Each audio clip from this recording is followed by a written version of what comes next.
Through a Scottish Prism, the programme that is unapologetically pro-Scottish independence and anti-Westminster rule. Everything we say here is viewed through a Scottish prism. Brought to you by Barrheadboy.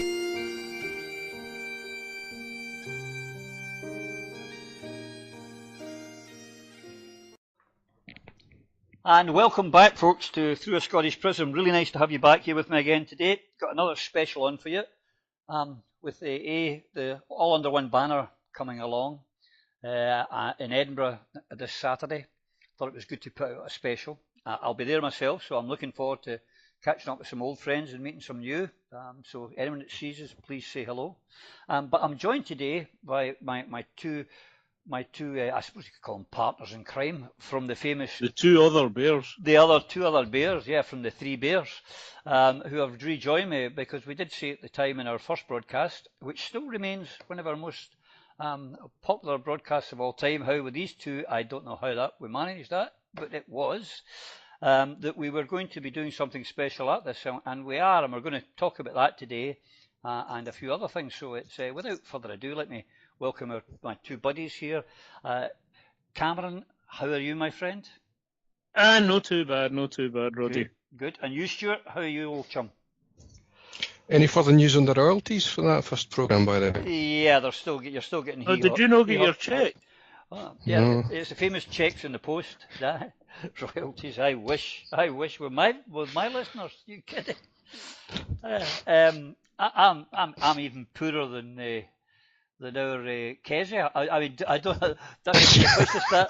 Did you read the story from? I mean, I don't have any of the papers. I've blocked them all on my social media. I don't have any of the foreign-owned fifth column in my timeline. But someone posted, I think it was Paul Hutchin or Tom Gordon, one of the two little collaborators. Anyway, wrote a thing about poor Kezia, how up against the might of Stuart Campbell, and since he started his blog, what was it, 2012, he said £500,000, and poor Kezia, she's on the breadline.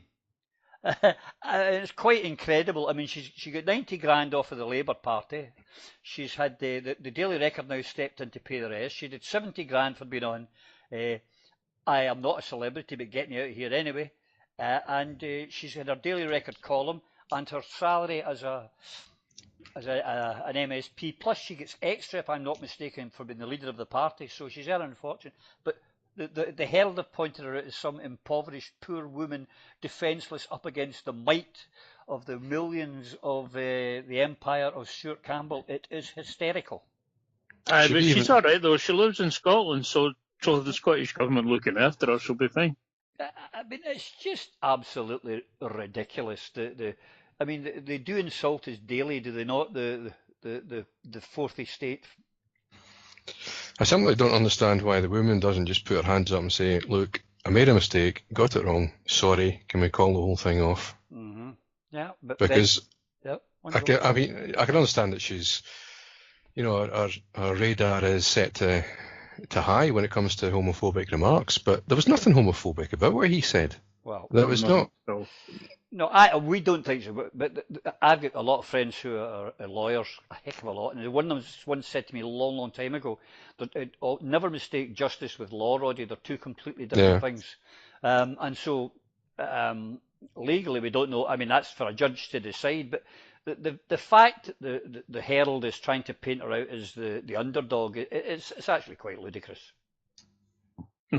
It's fairly typical, though. Yeah, but she's been given opportunity. I mean, Stuart Campbell's given her opportunity after opportunity to withdraw. But the problem is always unionists will, and particularly those that are elected to the London parties, refuse to admit wrongdoing, refuse to admit anything has ever been done wrong in them, by them, in their name. They cannot bring themselves to admit the tiniest flaw. Yep. I think also added to that is the hatred of anyone that's in the independence movement. It seems to be or anywhere near it. The DNA. They're just they're incapable of putting themselves on the same level as us, which they would have to do to admit wrongdoing. Yeah. I mean, I've had this discussion a few times on on here. With If her dead defence, air. if it was being paid for by other people, then why should she give up? Yeah. She wasn't losing from it. But if we when we write blogs, if we so much as get a comma out of place or a fact wrong, they're on to us like rats down a drain pipe, as they say. And rightly so. But they get away with such inaccuracies and they never. And when as soon as you say anything to them, they're on. Oh, you're abusing me. You're cyber nats and all this. Absolutely. But so they won't take any criticism. So that's her problem, and she's dug a hole for herself. And I don't know the legality. I'm not going to make comment on because we don't know how a judge will view it and how the actual law works. But this, as you say, Stuart, could have been avoided. She could have, as you say, not even necessarily put up her hands, but gone to Stuart and said, right, okay, I'll give you a wee apology. I'll withdraw that comment, but I can still say I think what you said was tasteless, but perhaps I over-exaggerated or over-egged it. Instead, all this money is getting wasted. Mm-hmm. Yeah. And I know there's not many of them left, but if I was a Labour activist, well, for a start, I'd just have the one eyebrow. No, that's not true. God forgive me. I would be very angry that £100,000 of campaigning money had been wasted on this. Absolutely. Absolutely. I actually have sympathy with the Labour Party's position, and having read, I don't know if any of you got a chance to read the letter that was sent to Mary Fee from the girl Formby, who's the new General Secretary, where it states quite clearly. Again, I got this from Wings.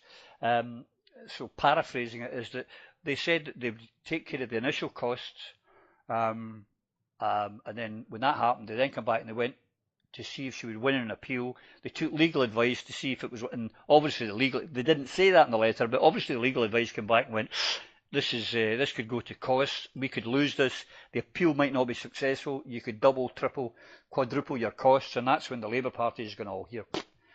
No, we're out of here. And now the Daily Record stepped in, and if you actually read what they're saying, then they're saying they haven't overwhelmingly said no matter the cost we will keep in with Kezia. So it's a bit of a mess. And the thing is that with the libel laws in this country, it's a futile exercise. It's not like America where the winner could end up never having to work again for the rest of their lives. In this country, technically in Scots law, there's no such thing as libel. Yeah, it's slander. It's defamation. Yeah. Whatever. But let's not get pedantic. This is not a courtroom. When you go, keep going, Stuart. No, that's me. My nose is out of joint now. No, it's even if they win, so what? They get what, a couple of grand or a hearty handshake and a pat on the back. That's it. Yeah. Well, I think in fairness to Stuart Campbell, he's not doing this for money. He's not doing it to get the money. He's doing it for two or three reasons. One, he has been defamed, in his opinion. Again, I give stress in his opinion. He is not doing it to make millions. He's doing it to make a point and to show that you can fight back against the British establishment. And good luck to him. And if there's another crowdfunder and he needs it, I'll be chipping in some of my wee pension, and gladly so, because it's right. We've got to fight back against these people. Definitely. Yeah, I can understand why he's doing it, because if someone's calls you a racist or a homophobe, then what do? You either do nothing, in which case you're kind of accepting it, or you stand up against it. Yeah. And luckily for him, he's got the funds to be able to do that. Yeah. And the backing of a huge following, and he deserves that. I mean, I don't know the guy. I've never met him. What comes across to me is, if I meet him in Edinburgh at this Auob, I don't know if I'd be happy having a pint with him. I don't know how long before I would fall out with him. But I tell you what he does, he's brilliant. I think absolutely superb. Top banana. He's investigated. He's stuck. I would love to be able to do that. I mean, the guy is just in a different plane, and he's a tremendous asset for us and our movement. And I doff my hat to him. And I think he's right in this case to stand and fight, because too many times we're unable to. Some of the stuff they throw at us. He is kind of doing it for the whole thing, because had the accusation of being homophobic been allowed to stand, then that would, in the popular mind, if you like, have been put aside the other accusations of being racist, ultra-nationalists, and every other slur that's levelled against us. Mm-hmm. Yep. You know? And even more important and significant, I think, in the media, they would use that as his tagline from that moment on. Oh, absolutely. I mean, and if you look just recently at the case between Alex Salmond and Mr. Briggs, the two different ways it was reported and shown just shows you what these people are like. Mm-hmm. And if Kezia was to win this case, I tell you what, I'd be surprised if there wasn't a lot of money coming. The dark money came her way because they would love to destroy Stuart Campbell. Although I think even if she won the case, it wouldn't make any difference. That's where they're wrong. It won't make any difference. It's also why they think that, because, we lost one referendum and we lost a few seats at Westminster, that we were somehow going to go away. They just don't get it. They don't get it. Nope. They never will. No. Which brings me on nicely to another nice piece of hypocrisy from our friends in the unionist side. And again, it's down to our friend Stuart Campbell, who highlighted it so magnificently well today, was, of course, Jeremy Hunt. If ever a man was aptly named, it's Jeremy Hunt. He really is. Not so much a name, more a case of rhyme and slang. Absolutely. He is a belter. But his famous speech about the EU treating us referring to them as the Soviet Union. What was it? He actually he compared the EU to a prison of the Soviet Union. Yeah, as it tries to prevent member states from leaving. The more you do it, the more the desire to leave grows. And then the following day, Ruth Davidson, there will be no referendum till 2027. Yeah, hypocrisy, double standards, nonsense. I love the way they think it's up to them. Yeah, I know. And Wee Willie Rennie as well, Wee Willie Winkie. Who? Yeah, exactly, him. Him with its claims. There must be a second referendum on Brexit. It must happen. People are allowed to change their minds. Okay, we'll have a second referendum in independence. No, you can't change your mind. Right, exactly. And of course, it's because they were lied to in the Brexit referendum. We were lied to. No, that doesn't matter. That doesn't. Yeah, that's different. No, that's different. Yeah, behave yourself, you cybernat. You're abusing me now. Go away. But you notice how as the Brexit thing starts to unravel, that it's becoming more and more couched in jingoistic and nationalist terms. What? Oh, absolutely. That it's us against them. That Europe's now becoming the enemy. Yeah, well, which, it always was. Well, there's the President Bobag influence as well. Because he's cast Europe as an enemy, as a foe. Yeah. Well, certainly he's certainly reiterated the case. As long as you play to your base, then nothing else matters. Mm-hmm. Yep. Mm-hmm. There was I don't know if anyone used to watch The West Wing back in the day. There was always a classic line there where they're talking about strategy, and somebody said about which democracies don't have guns, and Jed Bartlett said England, and somebody else says they don't vote in England. Well, they do, but not for him. Yeah. Right. So as long as you can get your base, it doesn't really matter how outrageous you behave or the comments you make, you're fine. They'll support you. It is cringeworthy, though. It really is. I mean, and again, double standards is the middle name of unionism. How they talk about us being jingoistic, and it's just because you hate the English, which is not true, as we know. But if you turn around to them and say, well, it's just because you hate foreigners. Oh, how dare you say that? How dare you say that to us? We don't hate them. Yep. They hate us. Say, your blood and soil, you Scottish nationalists, all you think about is the past. Say, well, no, we look to the future. You are the ones that are talking about the Second World War all the time. You're the ones that, it's truly amazing. The perfect antidote to that argument is to contrast and compare the two referenda. Yeah. In ours, everyone could vote who was resident in Scotland, no matter where you came from. Yeah. Yep. in the UK, in the EU referendum, you had to be a British citizen, or Irish, or one or two Commonwealth countries, I think. But essentially, you had to be a passport holder. Yeah. My wife, who's lived here for 30 odd years, spent her working life here, wasn't allowed to vote in the EU referendum. It's an absolute disgrace. Yeah. And 16 and 17-year-olds, of course, as well, because they were likely to vote yes. Remain. To remaining, and also, I mean, it was the same. The EU nationals, I mean, just showed you they knew how they would vote, which augurs well for us, and that's the other reason why they don't want us to have a referendum anytime soon, because the EU nationals will get a vote, and we all know which way they're going to vote. And even if someone said, well, they might be all thrown out by then, well, even if they are, that's 200,000 votes that won't be going to the no campaign. Even if we don't get 200,000 votes, it's 200,000 they're not getting. So, but we shall see.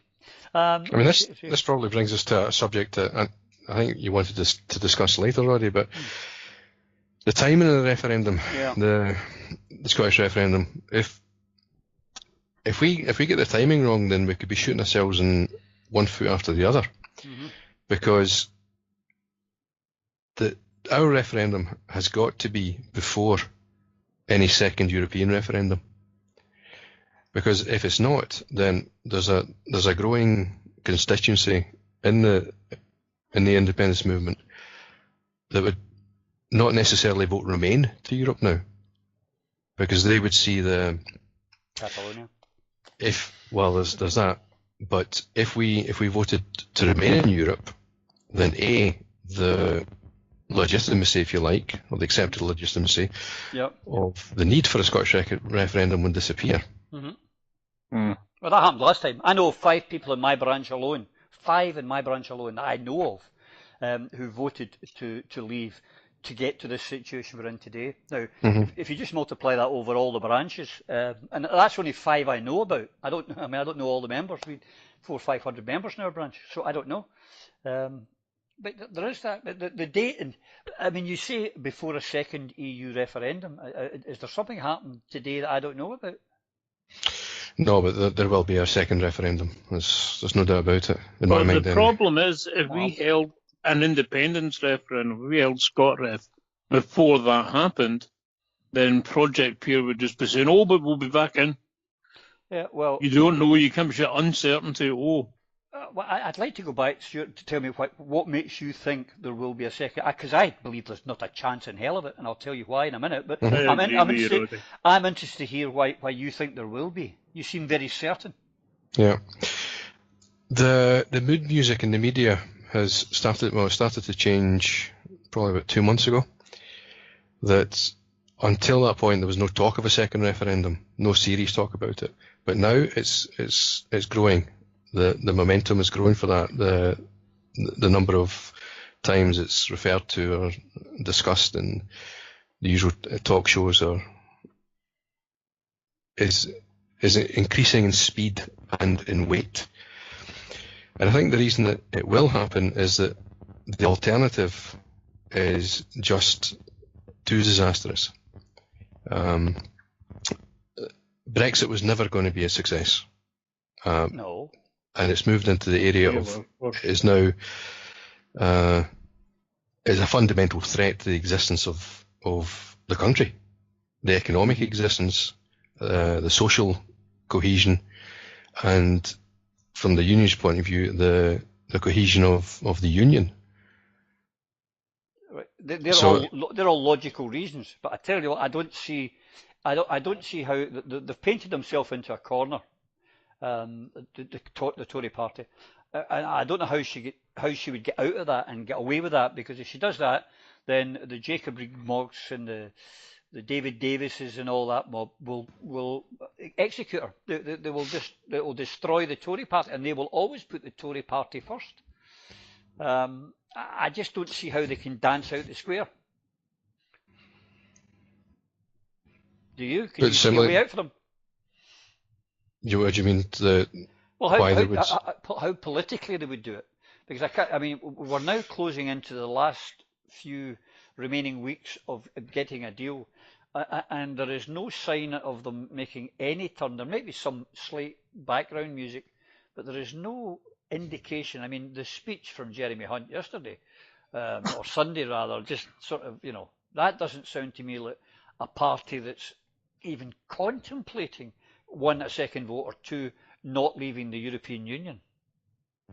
And they're not going to be affected. That establishment, that elite, that lot are not going to be affected. It doesn't matter what happens; they never get affected. It's us that will be affected. Yeah, and I think that's becoming.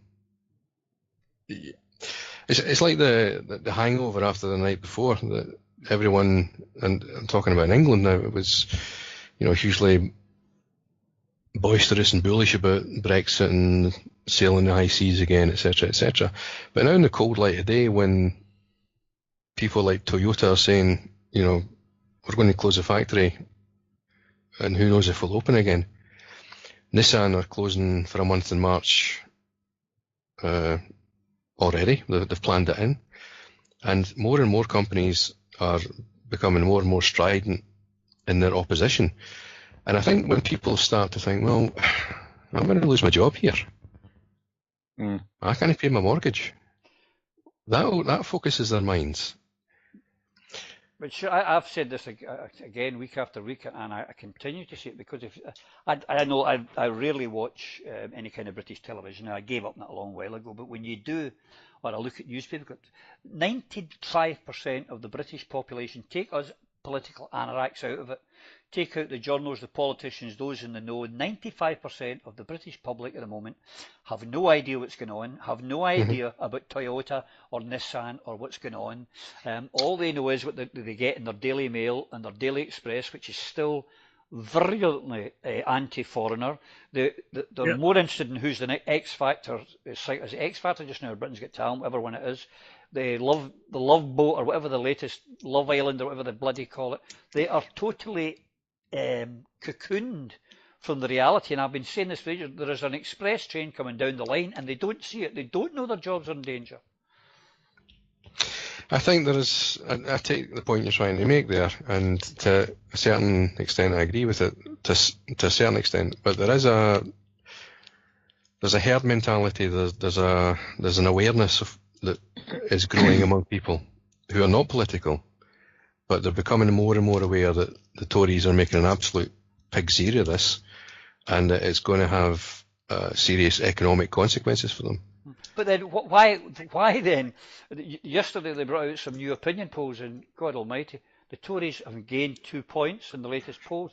I mean, I know we've got the worst opposition in living memory, as well as the worst government. But it seems that the people are still putting their faith in the Tories. I don't know if I'd agree that they're putting their faith in the Tories. I think it's more like they're putting their faith in not Jeremy Corbyn. Yeah. Well, you end up with the same result. It's either death by firing squad, death by firing squad, or death by hanging. What's your choice, madam? And so, well, it's always been shooting, so let's go for that. I just can't see them doing a U-turn. I just can't. I don't know. I think it'll come from the party splitting in Parliament. They'll come to the point where the realisation will dawn that there is no deal to be had. The EU is not a government that can negotiate. It is a body of laws, and they cannot simply change the laws without consulting 27 different governments. That's not the nature of that beast. And she will bring a motion to Parliament to approve a deal. It will be defeated, and I think the government will fall. And then it becomes a question of whether the Labour Party will have the guts to say, right, vote for us, and we will have a second referendum to resolve this. And I think if I were in charge of the Labour Party, that's what I'd be doing. Well, yeah, if I was in charge of the Labour Party, I'd be 20 points in front. But you did put in the one, just a small point, I don't want to be pedantic, but you put the word guts and Labour Party in the same sentence there. I see the mistake I made. Yeah. Yeah. Have you thought that through? Yeah, exactly. But you've got to remember that Jeremy is another one living in the past. He's living in the 1960s, socialist workers' revolution, and he views the EU as a big bad capitalist enemy of the workers. And I mean, who in my lifetime, I can't believe that a leader of the Labour Party would talk about immigrant workers causing wages to be held down. Oh, that was one of the biggest shockers. Labour Party, please. So again, I don't see the Labour Party. I don't see a get out. I mean, the only get out there is for them all to vote for the Liberals. And if that happens, I'm giving up politics. I'll just stay here quietly in Catalonia and go on with it. I will give up completely. No, I think it's more likely that it's going to happen that she'll bring this motion to the House and it'll fail, and there'll be a general election following that. Well, I think there's enough Brexiteers in the Labour Party in the Blairites to help her get through that, to make up for any Ken Clarke types in the Tory Party. I don't know. I think there's a lot of Remainers in the Tory Party as well. And then when the SNP say they'll support, that automatically means Labour will go to the other side. Well, this is the thing. This is the original point, was whether the SNP will come out in favour of a second referendum or not. I mean, ideally, my perfect scenario is that we have our referendum first, we win it, and then what's for dinner? What's on TV tonight? You know, because the politics is finished. Yep. Everybody's happy. I don't think we would be able to Scott if there was still uncertainty over. I don't think we would be able to. I think Nicola's 100% right on that. Why? On you go, Stuart. So, on you go. Elucidate, Cameron. Why would we not win it with uncertainty about Brexit? Because of the people who only voted Remain. I'm going to have to think this through. Because the people, the Fiaties, who voted no because of uncertainty, who maybe emotionally would like Scotland to be independent, but thought it was too risky. And if the risk element still appears to be there, we're not going to get their votes. Well, I tell you, I don't think that Brexit. I think Brexit is the excuse for us to have, for want of a better word, excuse maybe, or as a circumstance, I think is a better word, that allows us to have this. Because I think the people of Scotland, with or without Brexit, are ready to go.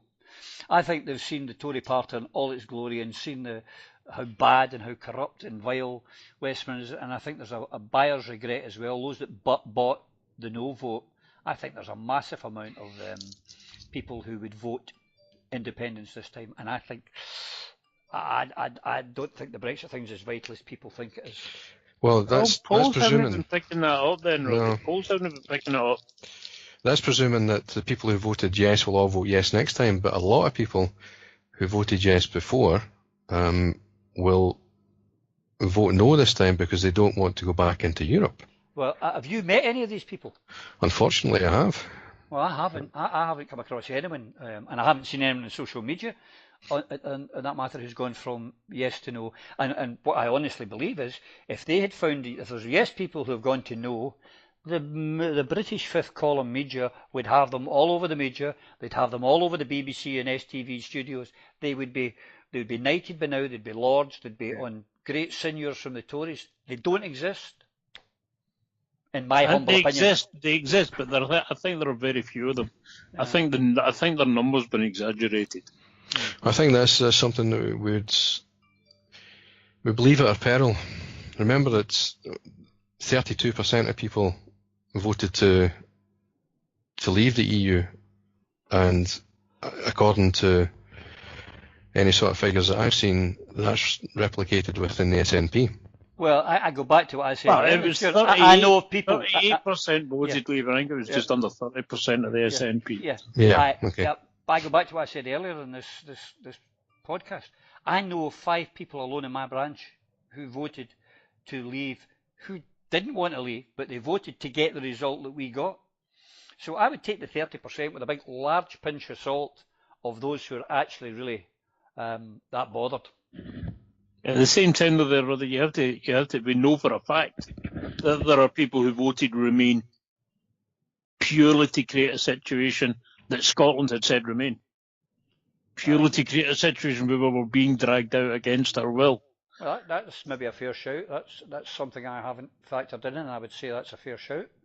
Again, I don't think there's a huge number of them, but they're there. Yeah, and presumably it'll be roughly the same sort of numbers as the ones who did the opposite. The thing is that these are people that we can reach. You know, their primary motivation is Scottish independence. Right. Now, if we can put the case for Europe, I think we can still turn more of them than we need. Mm-hmm. I think if dare I say it, a Norwegian style EFTA or EEA offering certainly would entice me. I mean, I was a Remainer, but I think now that I would rather be in EFTA or EEA and not fully in the European Union. I still believe in the European Union.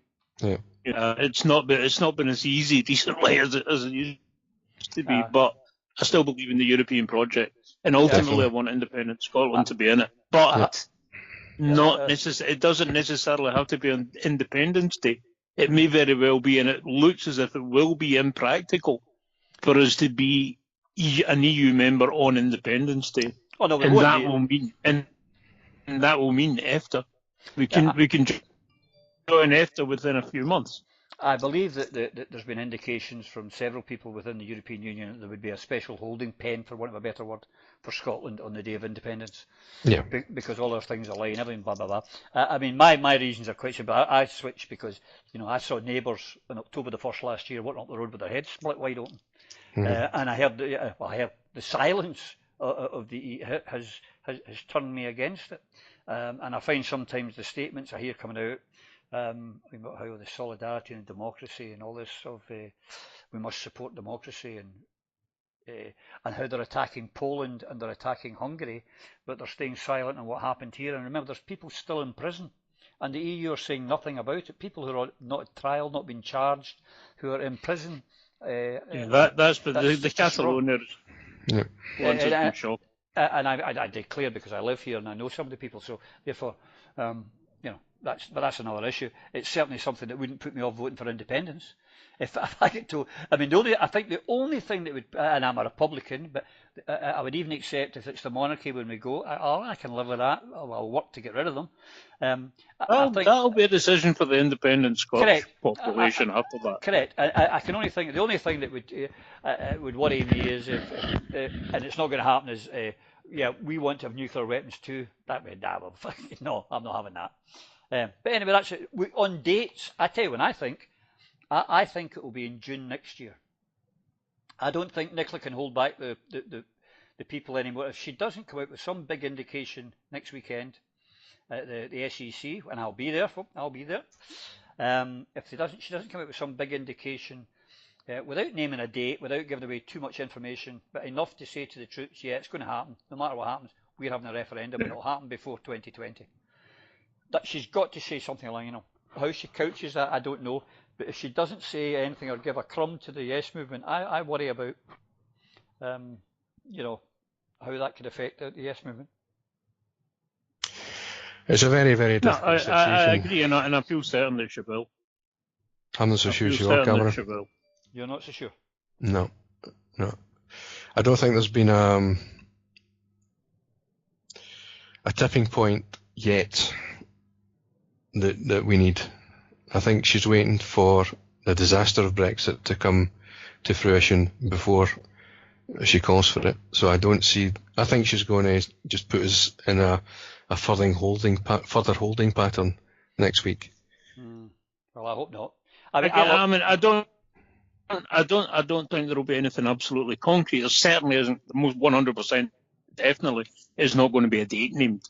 But I think she'll pretty much say if this Brexit works out the way it looks as if it's going at the moment, we will be having a referendum.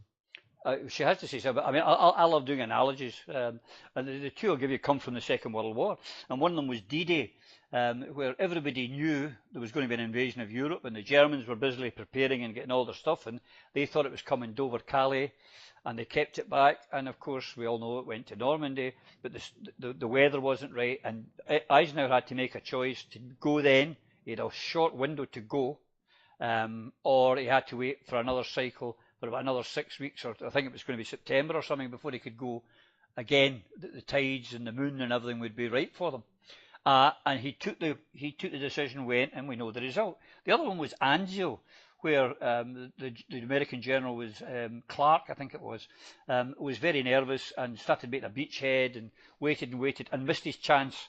Because if he'd gone, the road to Rome was open, and they wouldn't have been stuck at Monte Cassino and all that stuff, and they'd have taken Rome and they'd been there that same night. But he held back too long, lost the initiative, gave the Germans time to regroup, bring in heavy artillery, and there was slaughter on those beaches, and it cost so many lives it didn't need to. And in effect, we really lost that battle. It was just eventually overpowering the numbers that we got there. But Italy was still going on long after Germany had been taken out, and Italy should have been out of the war about a year earlier. So that makes me think, there's a time to let the troops loose, and I think if you don't let them loose soon, it could be more of an Anzio than a D-Day. Do you like that? Did you see what I did there? I did, aye. That was very nice, very clever. I could chuck in, to keep the military thing going, who dares wins, but but the thing is that, this is all in hindsight, and I don't know, they said the same probably about the Darien scheme, now or never. Yeah, well, or maybe, you know what I mean, like, you should have gone sooner, boys, you should have gone sooner when they were fighting the Dutch and the French. I just think we need to have a big reason to fire up the population. We have something that they can hang their hat on and say, I'm voting independence because of this. I'll give you. Because as you say, 95% of people, as you said, are not politically interested or aware. So we have to give them something to say, right, we're voting for independence because, be it Boris Johnson's Prime Minister now, or Jacob Rees-Mogg is... Foreign Secretary. or just Jacob Rees-Mogg. And we don't have that. He'll never be Prime Minister. Mogg? He won't be. Certainly hope not. No, I'll tell you. Well, he won't be, and I'll tell you why. And it's appropriate it's with the Three Bears. It's because he's a Roman Catholic, and the disgraceful British state has never had a Roman Catholic Prime Minister, and I don't think ever will, because of their inbuilt bias, bigotry, and everything else. And that's why I think the next Prime Minister will be Michael Gove, who, apart from anything else, on the name, is Rupert Murdoch's choice. And Rupert Murdoch carries so much weight. And he's Rupert the Bear's twin. Correct. So that's why I don't think, and the disgrace of it, which actually, because we're going to talk about we've got to watch our timing here, lads, because we're pressing on here. It's been fantastic, but we're really here to promote the All Under One Banner March in Edinburgh next Saturday, or this coming Saturday, rather. And it was just a quick one.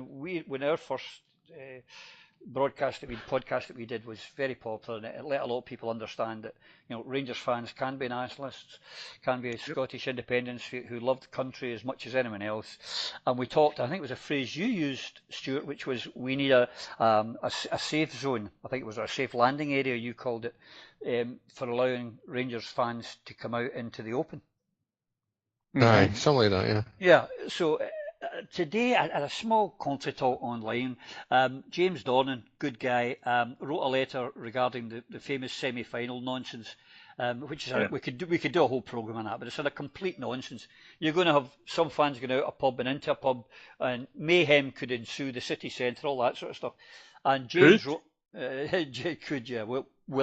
James wrote a letter. James Dornan wrote a letter to the SFA.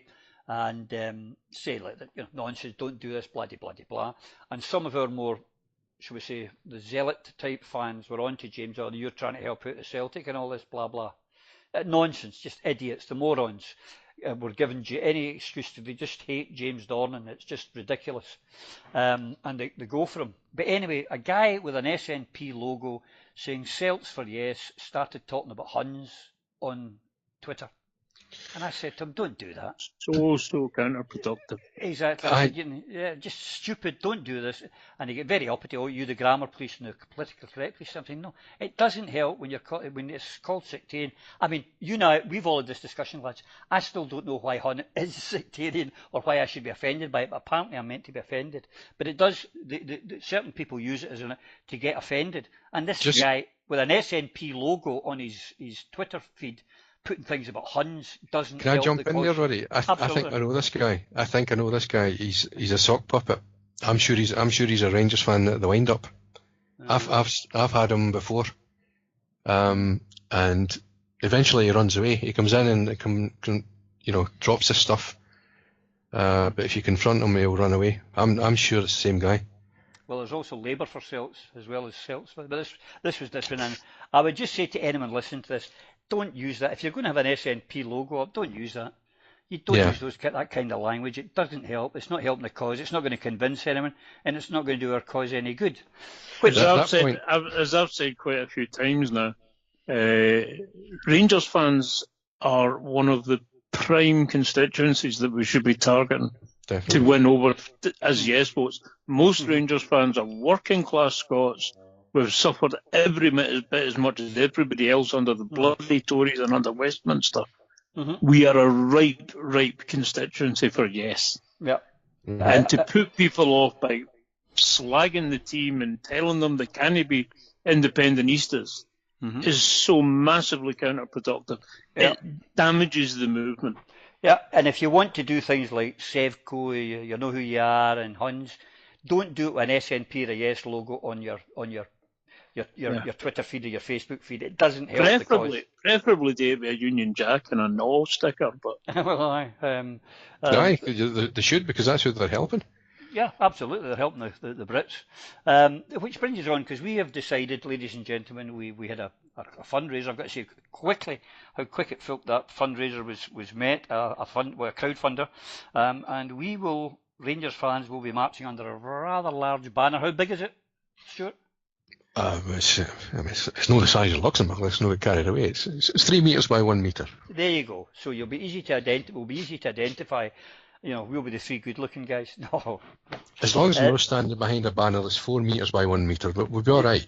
Yeah, exactly. So, and I'll put it onto my Twitter feed later, and it says Rangers fans, yes for independence, and we're going to march under that, and lots are going to be in with scarves and strips to show that the Rangers fans can be independentistas, and for those Rangers fans who are listening, we'll be quite easily identifiable. Absolutely, we'll be the ones with a big gap round. But it should be quite amusing when we get to our Holocaust denier with the manky Union Jack shirt, and he's showing when they see a Rangers, I'm looking forward to it. That should be interesting. Getting back to your first point about the hypocrisy of the British media, Roddy, there's a thing. Just imagine for a second that some SNP candidate or MSP or whatever had come out with the stuff that he comes out with about the Holocaust. Yeah, I know. Exactly. But he's defending the British Union, and for that you go, well, look, you just got to look at not even as bad as him, look at the ones in the Tories, the ones in Stirling, where you've got the guy Kerr, the MP, who outed 2 gay boys out and got them kicked out the church, very Christian, because of that. Well, to be honest, if you look at the history of Christianity, it is very Christian. Well, the two councillors have got one that made anti-Catholic comments, and the other one that was going on about was making racist jokes about non-whites, and they're still in the party. One of them resigned, and the other one's still in the party as a Tory. But the one that resigns voting with the Tories every time to keep the SNP out of power, who are the largest party. I mean, the hypocrisy. Yep. But to get back to what we were talking about as Rangers fans, and we're going to be marching down that street, proud as anyone in the march. It's like saying, well, all the Rangers fans, you're all this, you're all that, and the next thing. That's like saying that every single scoutmaster, minister, priest, bishop, archbishop is a paedophile. If you think that every single Rangers fan's a British unionist, you've got to get with the programme, folks. The latest polls I saw in it, there's about 40% of our fans are all independentistas. We also have to admit that some of the hardcore in our lot are some of the they are the real right-wing, hardcore bigots that will never be convinced, no matter what happens, no matter how bad it gets. They would give their first child into servitude rather than give up the British and the Crown. But around about 40% of our fans believe in independence, and we are going to march proudly in this march, are we not, chaps? We are indeed. We're going to do our best. Yeah, and so you look out for us. If you want to come and say hello, walk with us for a while, we'd be delighted to see you. And as I say, particularly when we get to our friends with the union, they are going. This is going to kill them. This is not going to be a nice moment for them. So we'll be doing that. We'll be ringing our bells and carrying our banner. And if you want to walk with us wearing a Celtic shirt or any other team shirt, you'd still be welcome as well. Absolutely, because this is all about Scotland. Apart from anything else, that would annoy the Union Jack Brigade even more. Probably, because I've got that photograph. For a long time, people thought it was me. I wish it was that age. It's on my Twitter profile. There's a young boy in a Rangers top and a young boy in a Celtic top walking down the street, arm in arm, which brought me to the attention of the zealots of both sides who in the early days were attacking me left, right and centre, giving me pelters. And so anyway, one of them said, "Oh, you don't look like one of us. You borrowed that jersey?" I said, "Yeah, that's right. I don't look anything like that. You're right, I don't." So we're meeting up, chaps, on Saturday, and I'm going to conference on Sunday. And I'm looking forward to getting home. Although I don't think I'm looking forward to the weather. I hear it's pretty bad just now. No, it's beautiful. It's not raining in this flat right now. Yeah. Well, a pal of mine told me, he said, I've got a new. He's bought one of these newfangled, built especially for the UK, timers for his central heating. It's got two settings, June and September, apparently. So I don't know how much truth's in that. Well, I thought it was funny. I'm glad the audience didn't. Yeah. I was just, Roddy, I would have laughed uproariously. But I had to be sitting here holding my sides and for fear they would split. There you go. The other thing is, just before we go, there is some controversy, of course, with the HES, who are trying to, there'll be no stage, there'll be no stalls, which a lot of people say. That's okay, we'll be there. Yeah, we'll be there. We'll march through the park. And of course, they had this problem at Stirling Castle the other day, which seems really bizarre. At that early in the morning, they phoned the police to have nationalists removed. Because apparently walking is now a political act.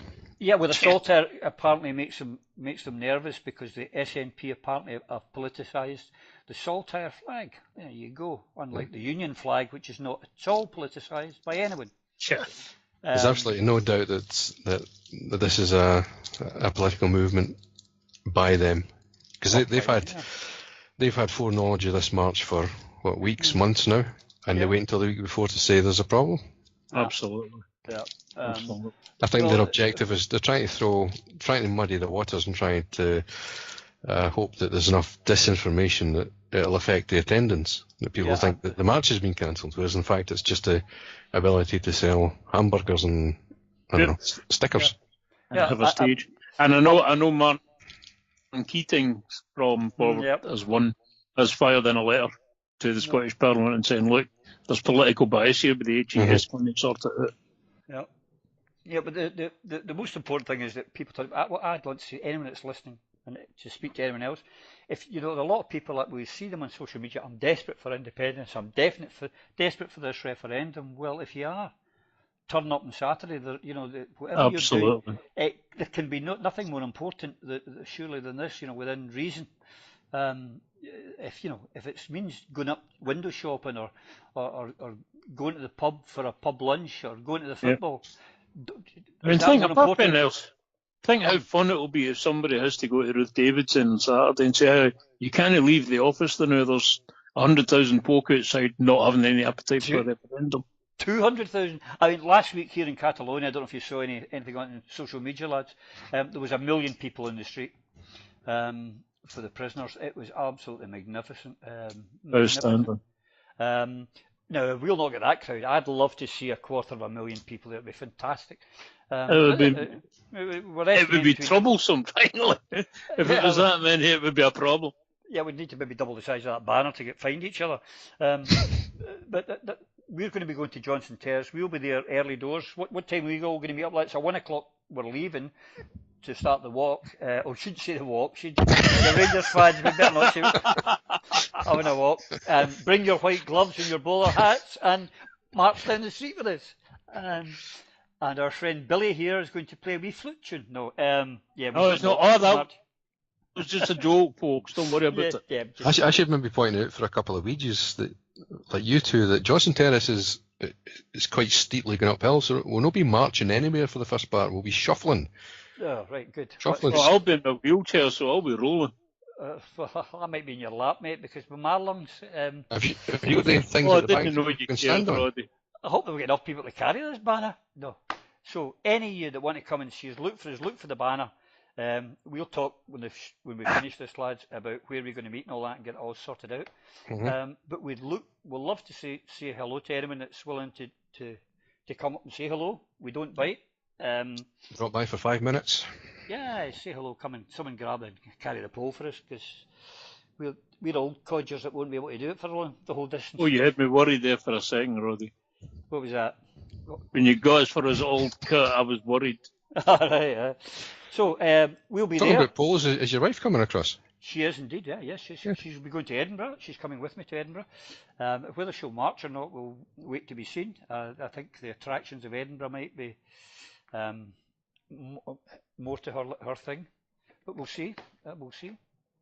Well, we're marching past the castle, so I mean, are we? Jesus, that is a big hill.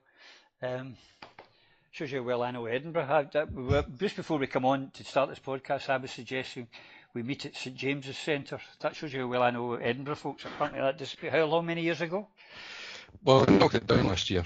There you go. It's been a while. I can't remember the last time I was in Edinburgh. I really cannot remember the last time I was before last year, apparently. Well, obviously before last year. I can't remember. I actually can't remember. Lovely city. It's I think still one of the most beautiful cities in the world, and I genuinely mean that, even as a Ouija. Shame about the folk, but there you go. You shouldn't have said that, Roddy. You shouldn't have said that about Edinburgh a few days before going there, because you know what? You'll have had your tea now, mate. I'm for sure, right? Well, you guys are cultural Tourette's, isn't he? Absolutely, can't help it. It's our capital city, but we'll say what we like about it, but no one else can. But no, I think my favourite cities are Paris, Barcelona and Edinburgh, in that order. That's my three favourite, most beautiful cities going. Well, mine would be Edinburgh, Venice and Florence, but certainly top three. I'm scared to ask Cameron, I really am. Munich, Amsterdam and Paisley. Not necessarily in that order. Well, anyway, folks, we're finishing up. Delighted to have had you with us again. I hope you've enjoyed this.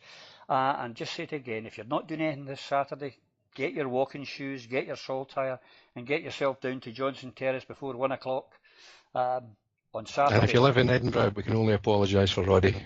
And if you've got other plans on Saturday, get them cancelled. Come along, give 'em a kicking. Well, that's charming, lovely. We'll look forward to seeing and saying hello to you all. And until next time I speak to you all, folks, because obviously there's not going to be a show next week because I'm going to be at conference and I'm going to be marching down the streets. But I'll be looking to sign up guests for future shows. But until I speak to you again, folks, you take care now. Through a Scottish Prism, the programme that is unapologetically pro-Scottish independence and anti-Westminster rule. Everything we say here is viewed through a Scottish prism. Brought to you by Barrheadboy.